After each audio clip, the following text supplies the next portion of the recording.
Okay, it's going to be another ROH Classic review. This is going to be Death Before Dishonor 2, Part 1. So continuing with the Death Before Dishonor series.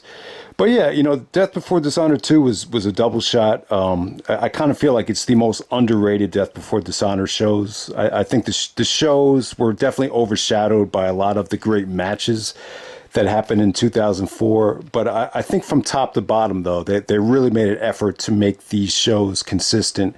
These, more than anything, Ring of Honor did in 2004, felt more like super shows.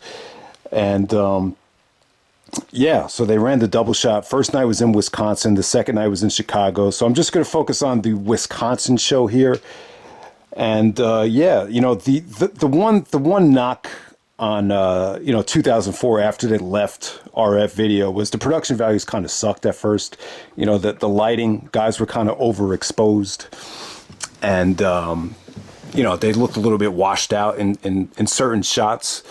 But that's really the only negative side effect to that. I do feel like the wrestling-wise, they just have more freedom than ever. And, like, everybody was allowed to deliver.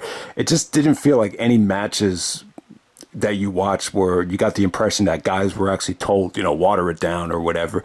So yeah, and that was definitely evident here. You had Matt Sydal taking on Delirious, Ace Steele, and Trent Acid in the opener right here.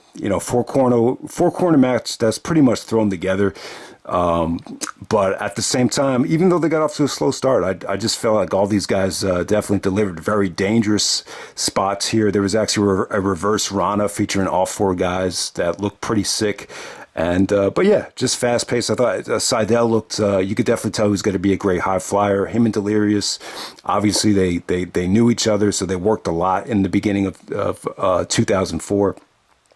But yeah, Trent Acid goes over. But I thought this was definitely fine for the opener. Just good stuff right there. And then next up, we got Doug Williams taking on Alex Shelley for the Pure Championship, the rematch from Reborn Completion. So Doug Williams actually won the Pure title after it was vacated after AJ had it vacated because of the scandal, but Doug Williams won the tournament, and this is a rematch from the finals of the tournament. And yeah, once again, great stuff from Doug Williams and Shelley. I thought, both matches that they've had were great.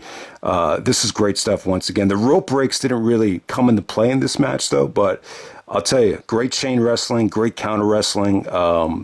If you haven't seen a lot of Shelley's mat-oriented matches, or maybe you're kind of used to him just being more of an X Division guy. This whole series of matches with Doug Williams, it was just great for Shelley because, when you think of Shelley, you think of him as a high flyer, more of an X Division guy. And this is where you could really see the comparisons to Malenko, how talented the guy was on the mat. So I just thought it was really, really good stuff. Good selling from Shelley. Eventually, Doug Williams hits the Chaos Theory to win the match, but yeah, just thought it was great stuff. Definitely a 4-star match, in my opinion. And yeah, the match from Reborn Completion, when Doug Williams won the belt too. Don't sleep on that match. I think that match is even better. But yeah, I was surprised at how much chemistry Doug Williams and Alex Shelley had. Just really, really. From a fundamental wrestling standpoint, it was pretty much as good as it gets. So definitely check it out. All right, next up you got Rocky Romero and Loki taking on Dan Moff and BJ Whitmer. All right, so yeah, they're coming off a really big show. Reborn Completion was a huge show that really got Ring of Honor in the right direction in terms of character development. So Loki turned heel on that show. CM Punk turned babyface. So this was just about establishing Loki as a new member of the Rottweilers, and he was going to be a heel. And they were clearly building up to Loki and Samoa Joe for final battle here. That's definitely how this show came off right here. But yeah, Rocky and Loki together, what a talented team. Both guys are very, very well versed in, mixed martial arts, or, just very well, they got the educated feet like Rob Van Dam. So that they just made for a great combination there.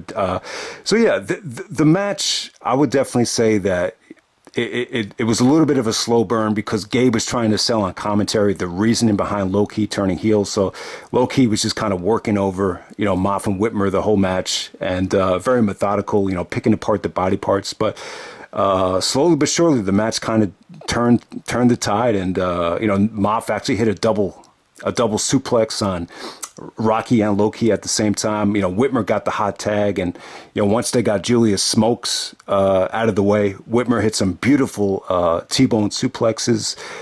But yeah, I mean, really good stuff. Homicide came out at the end, and was definitely an X factor that enabled Rocky Romero to actually put on an armbar to make Dan Moff tap out. But yeah, really good stuff here. Just solid stuff, and really put over Rocky and Loki as heels. And Homicide actually does the cop killer to Allison Danger after the match. So Allison Danger comes out and actually takes the gringo killer, the cop killer from Homicide. She has to be carried out on a stretcher. So Homicide, is still in a feud with Steve Corino. That's Steve Corino's sister, but at the same time, it was more about Rottweilers versus the Prophecy, kind of putting a exclamation point on that feud right there. So there we go with that. All right, next up we had Chad Collyer actually taking on Danny Daniels, and this was pretty good stuff. I mean, coming back from intermission, it definitely felt like filler. Both these guys are really good wrestlers, more mat oriented. Obviously, Chad Collyer is a lot like Dean Malenko. He's like, just strictly business. Really, you really didn't get to see any character development out of him. Danny Daniels, I believe he actually won the Ted Petty Invitational one year, and you could definitely see he's a talented guy. Collyer was able to showcase more high flying, more aerial stuff in this match that he doesn't normally do, but yeah, still pretty good stuff. They even said that Danny Daniels, this is like the best that he looked in a long time. So just a solid match coming off an intermission, but not a lot of people were invested in it. There's just really no storyline implications, but it was just solid stuff. All right, next up you got John Walters, Matt Stryker, and Jimmy Jacobs coming out there with Ricky the Dragon Steamboat. To take on Generation Next of Jack Evans, Roderick Strong, and Austin Aries. So at this point, Generation Next is undefeated. So yeah, Generation Next, that might be my favorite stable in ROH history. And I'm trying to think, is there any other stables that could compete with Generation Next in terms of talent? They're definitely more talented than the Age of the Fall. I mean, if Loki was more committed, maybe the Rottweilers got him. Maybe the Prophecy. I mean, there's so many stables. Scum is another stable, but I think talent-wise, we're talking about athleticism and wrestling skill. I think Generation Next is probably the most talented stable that Ring of Honor's ever had. So this is their first loss right here. It really was, and got off to a slow start. Matt Stryker actually went for an arm drag and almost dropped Aries on his head. So it got off to a little bit of a slow start, but yeah, this is a great experience for Jimmy Jacobs. It was really cool to see Jacobs and Aries go at it. 5 years before, 4 or 5 years before they, were feuding over a woman. So that definitely stood out about the match. Jack really impressed a lot of people with his high flying. He hit the 680 splash and missed it, but it just seemed like at the time there was a lot of people in the crowd, and even on commentary that were just surprised that Jack was able to bust out moves like that. But yeah, I don't know. I thought Stryker was a little bit out of place. Jacobs was a lot of fun in the match. There was definitely some really great high flying sequences.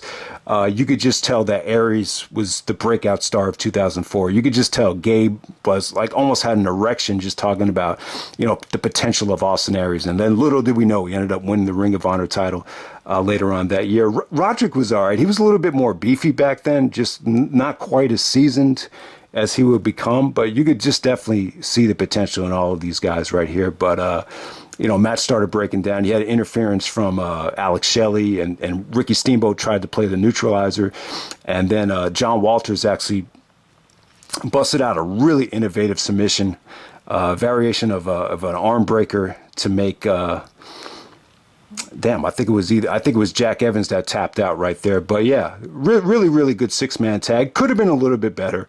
But yeah, that was the first loss that Generation Next ever had. So historical from that standpoint. And then next up for the Ring of Honor World Championship, we got Samoa Joe taking on Homicide.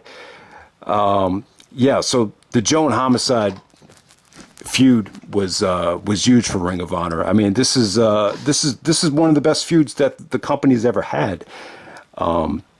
So with this particular match, this is kind of like Joe trying to get revenge for the Fireball from, I think it was like at the Reborn weekend. I think it was Reborn Stage 1, where Homicide actually threw a fireball in Samoa Joe's face. I mean, you've seen that in wrestling from time to time. I want to say the Hogan-Yokozuna match had something similar to that, but yeah, that's kind of what that Reborn match is remembered for. But yeah, Joe and Homicide had some wars, man. Like, you almost forget how much quality matches that they've had. You know, they had a match at Do or Die where Homicide just killed himself. He took a muscle buster off the top rope. There was even a Tope Con Hello, which, you know, definitely probably the most vicious Homicide crash and burn you've ever seen. I think they had matches at Generation Next and Round Robin Challenge 3. So, you know, you almost forget that Homicide and Joe, you know, had a tremendous series of matches, even though it was overshadowed by, you know, a lot of the good stuff that happened in 2004.